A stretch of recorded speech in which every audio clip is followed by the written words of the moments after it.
மார்கழித் திங்கள் மதி நிறைந்த நன்னாளால் நீராடப் போதுவீர் போதுமினோ நேரிலையீர்.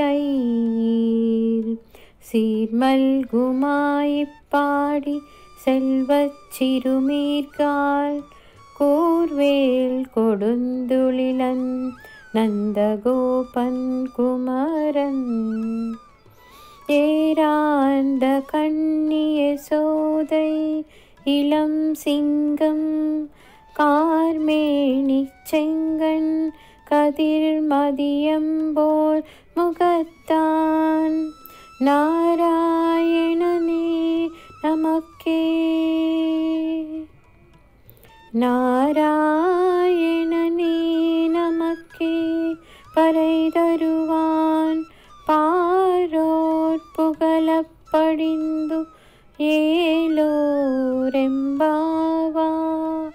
ஆண்டாள் తిరువడిగళే శరణం. ఈ మొదటి పాసురంలో వ్రత సంకల్పం చేసి అందరినీ ఆహ్వానిస్తున్నారు ఆండాళమ్మవారు. ఇది భగవంతుని పొందుటకు అత్యంత అనుకూలమైన మార్గశీర్ష మాసము. చంద్రుడు చల్లనైన కాంతులు వెదజల్లే మంచి రోజులు కూడా.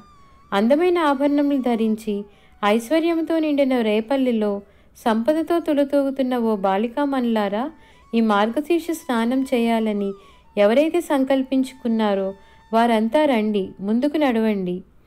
వాడి యొక్క వేలాయుధాన్ని దాల్చి శ్రీకృష్ణునికి ఏ ఆపద రాకుండా అనుక్షణం కాపాడే తండ్రి నందగోపుని దగ్గర వినమ్రుడిగా ఉంటూ అందమైన విప్పారణ నేత్రములతో చూసే తల్లి యశోదమ్మ దగ్గర బాలకిశోరంలా ఉంటాడట శ్రీకృష్ణుడు.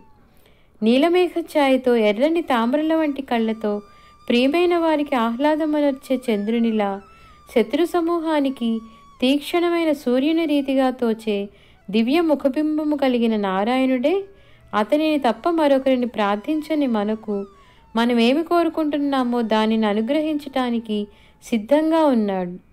కనుక దీనిని చూచిన ప్రజలందరూ ఆనందపడేటట్లుగా ఈ వ్రతాన్ని ఆచరిద్దాం రండి అని ఆండాళమ్మవారు తన చెల్లెలందరినీ పిలుస్తున్నారు.